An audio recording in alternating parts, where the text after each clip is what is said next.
राजस्थान की तपती धरती पर बसा गांव काली डूंगर 3 साल से बारिश के लिए तरसा हुआ था।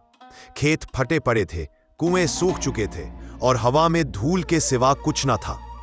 गांव की बुजुर्ग दादी रोहिणी रोज आसमान की ओर देखकर कहती, बारिश तब आएगी जब नागफनी की रानी जागेगी। गांव वाले इसे बस पुरानी कहानी समझकर हंस देते। गांव की 16 साल की लड़की चंद्रा दादी की कहानियों पर हमेशा यकीन करती थी। वह रात को चांदनी में दादी से पूछती, नागफनी की रानी सच में है?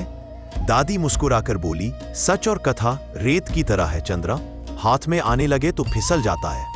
एक रात चंद्रा तय करती है, अगर रानी को जगाना ही बारिश की कुंजी है तो वह इसे जरूर करेगी। चंद्रा अकेले निकल पड़ती है काली इब्बा की तरफ, जहां कहा जाता था कि नागफनी की रानी सोई है।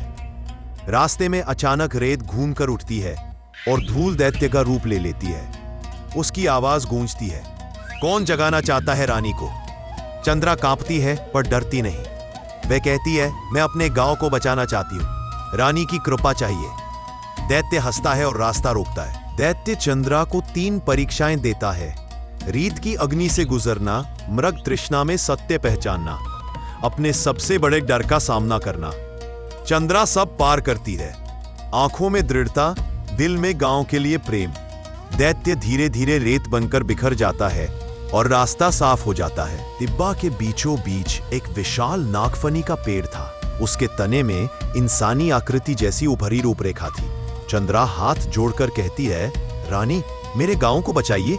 अचानक आसमान में बिजली कौंधती है, पेड़ से हरी आभा निकलती है और वह रूप लेती है नागफनी की रानी का। लंबे बाल, आंखों में कैक्टस सी चमक और आवाज जैसी कि हवा रेत को चीर रही हो। रानी कहती है, 3 साल से कोई मुक्तक नहीं आया, तुमने हिम्मत दिखाई है। रानी अपनी हथेलियों से चमकीली धूल उठाकर आसमान की ओर फेंकती है। बादल उमड़ आते हैं, दूर कहीं गरज सुनाई देती है। रानी बोली, बारिश आएगी, लेकिन हमेशा याद रखना, धरती तभी देती है जब मनुष्य उसका मान रखे। फिर वह हवा में घुलती रोशनी बनकर गायब हो जाती है। चंद्रा जब गांव लौटती है, आसमान काला पड़ चुका होता है।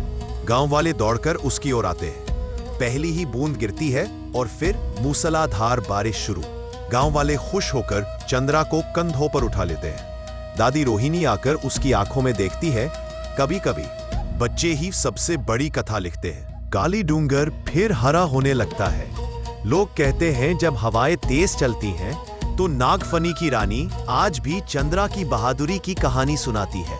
और तभी से चंद्रा भी इस गांव की लोक कथा बन गई।